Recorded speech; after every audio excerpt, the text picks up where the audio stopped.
今天分享一道黄花鱼的新吃法，滑嫩咸香，特别好吃。首先把黄花鱼洗干净过后，我们把两边的鱼肉给它片出来。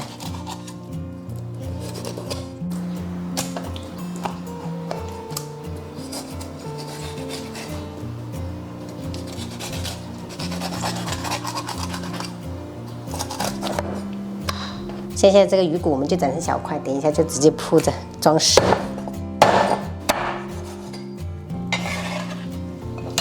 鱼身的话，我们就连着给它切成小段，尽量选这种刺比较少的，这种桂花呀或者这种黄花鱼都可以。配菜我准备的是我们家比较喜欢吃的金针菇跟莴笋，给它清洗一下。在我们这边买菜都是这种莴笋，都是可以直接让摊贩帮忙修理好。莴笋我们只要一小节就可以了，然后给它改刀切条。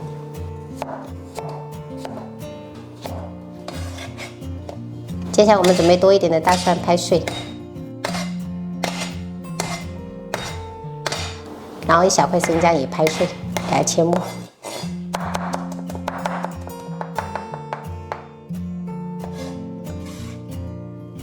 再准备一小撮这种萝卜干，我们切成丁儿，增加一点风味。然后再准备2个小米椒，我们一样给它切圈。这个刀我迟早要给它换了。锅烧热，我们倒入食用油。我们先把料头放上去，给它爆香。爆香以后，我们加入1大勺黄豆蓉酱，把小米辣跟萝卜干放上去，一起炒香。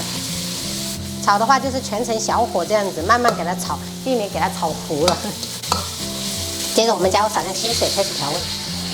撒入一点胡椒粉，然后1小勺白糖，再来适量的酱油，然后开大火给它熬煮个1分钟，然后把熬好的酱汁倒入碗中备用。下锅先不要开火，我们先把这个鱼骨给它摆好，然后我们再铺上1层金针菇，然后我们再摆上鱼肉，还有鱼头鱼尾。莴笋条的话，我们就依次的摆在中间，再把调好的酱汁给它淋在上面。全部弄好以后，我们再盖盖子，大火给它煮个3分钟。3分钟过后，我们沿锅盖淋1圈料酒，然后改成中小火给它煮个2分钟就可以了。好了，朋友们，时间到了，接着我们撒上一点葱花点缀。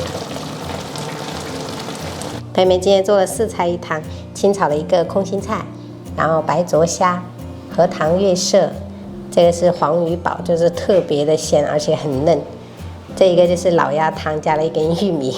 我们今天中午就这样吃，还是得要跟他说一下，因为有的人他为了操作更好一点，他会加点胶水。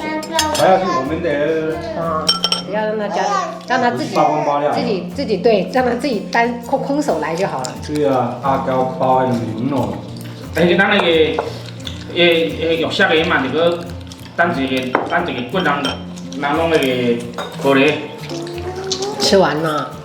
一下子1次就吃完，这么快？好困啊！好困哦！你6点就起来了啊？对啊，6点就起来，2个人在床上吃头。要把它再蒸一下。这里面有金针菇。没有，要把它蒸了要。要不要金针菇，宝贝？金针菇要吗？太大了，对他们来说。哦。把你蒸来高，妹妹吃。辣吗？辣。有一点点辣。啊，2根小米椒。我觉得它这个金针菇，它应该能接受。那个玉米真甜。甜吗？奶奶买的。